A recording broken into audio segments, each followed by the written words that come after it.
This could be the greatest time you ever live if you control what you focus on, if you find a more empowering meaning, and if you decide to model the actions of those who succeeded before you. It can be the best financial time, the best emotional time, the best spiritual time of your life, but you better take control of your state. And if you think you're going to do it just by today, you're wrong. You're going to need to get yourself some rituals. Right now, every one of you in this room is controlled by your rituals. I don't just mean this one. I mean every morning you get up. I know your body. I can look at your body right now, and I can guess your rituals. Some of you, your rituals to work out 5 times a week, I can see it clearly. 4 to 6 times a week, it's obvious. Because you couldn't look like that if you didn't do that. Some form of workout. I don't care if it's walking, lifting, whatever. Some of you, it's obvious that lifting weights is part of it. You can see by that man's muscles. I know what his rituals are. Because your life comes from your rituals. If you don't develop the ritual, you're kidding yourself. How many agree with me on this? Raise your hand, say I. And there are rituals that put you in state, and there are rituals that take you out of state. You have rituals in your relationship, you have rituals with your body, you have rituals around your finances, and the rituals that worked in the reaping time of fall in the markets and in business and in real estate, those rituals won't work now. If you do the right thing at the wrong time, you get pain. I'll say that again. If you do the right, you go, but Tony, I'm doing the right thing, but I'm not being rewarded. If you do the right thing at the wrong time, you don't get rewarded, you get pain. So you better do the right thing at the right time, and to do that, you better know what season you're in, and to do that, you better learn how to change your state, how to take control of your own conditioning. That's what I live for. Does this make sense to you, yes or no? Come on, guys, yes or no? So now it's time to train yourself to do that. I'll show you how fast it can change. Try this just for a second. I want to show you what you can do with just focus. Try this for a moment. I'm going to give you a test. Sit up in your chair with some energy. Make sure your buddy next to you is in a strong state. If otherwise, adjust their state. Come on, change their physiology, whatever they got to do. See if they're ticklish. That might help. Now do this. I want you to look around this room right now and find everything in this room that you can find that is brown as fast as you can. Look for brown, look for brown, look for brown, look for brown. Look around you, look for brown, look for brown, look for brown. Okay, close your eyes. I'm going to give you a test. With your eyes closed now, shout out loud everything you saw that was red. If you see a lot more brown right now than red, say yes.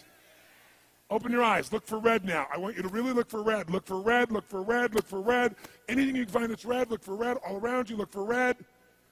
Raise your hand if you found more red this time and say I. Why did you find more red this time? Because seek and you shall. That's right. Whatever you focus on, you're going to find it. In fact, let me tell you something. You'll even find it when it's not there. How many saw burgundy, called it red, just so you could have more things you counted? Raise your hand. Say, I. Come on.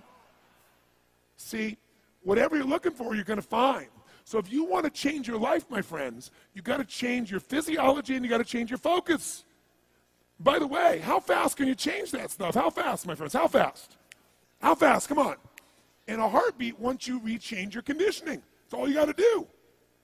And you can do it fast. You can do it with a question or two. Try this right now. Answer this question in your mind and be honest. What in your life today, if you wanted to be, could you feel proud about right now? If you wanted to feel proud, if you didn't feel like, I shouldn't be proud, if you wanted to feel proud, what could you be proud of in your life today? Your children, your health, your body. Is there a problem you faced? Instead of running from it, you finally stepped up and handled it? What could you feel proud of in your life today if you wanted to feel proud? How many can think of something? And when you think about this thing you're proud of, what about that makes you feel proud? What do you focus on that makes you feel proud? How do you breathe when you really start to feel proud? What's the kind of look on your face that starts to happen when you let yourself feel proud? Yeah. How's that feel?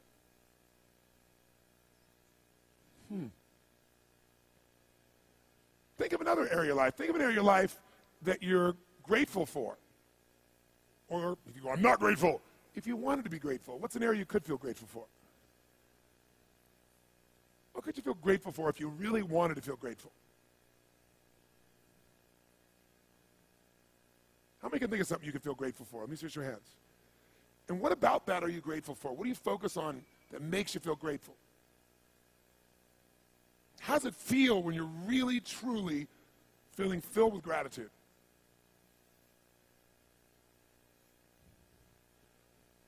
Here's one. If you wanted to be excited about your life right now, and you were willing to be excited, you're willing to buck everybody else's trend, what could you feel excited about in your life if you wanted to feel excited? What could you get excited about if you really focused on it and you really took it in? And you weren't in a negative place. What could you get excited about if you wanted to be excited in your life? What could you get excited about? How many of you can think of something you feel excited about right now? Raise your hand. Let me see your hand. Say I. When you're really excited about it, what about that excites you? Or when you're really excited, how do you feel? How do you speak? What's your life like? By the way, when you're excited, does it tend to touch other people? Yes or no? Absolutely. By the way, do people have a tendency, by the way, who feels different right now than just even a couple moments ago? Raise your hand and say I. Why? Because focus is controlled by questions. If you ask a different question continuously, not once, continuously, you will get a different answer. If you ask a lousy question, you get a lousy answer and a lousy state. Somebody says, why does this always happen to me? It doesn't always happen to you, but the brain's like a computer. Ask it a question, it'll have to come up with an answer because you deserve it, you idiot. Someone will say, how come I can never lose weight? You can lose weight, but if you keep saying, how come I can never lose weight, the brain's got to come with an answer. It goes, you're a pig. Lousy questions create what? Lousy answers. Ask a better question, get a better answer. Now here's what I want you to get. I want you to get that you can change your state. How fast, guys? How fast? How fast? And if you get the habit of doing it, you'll have a different life.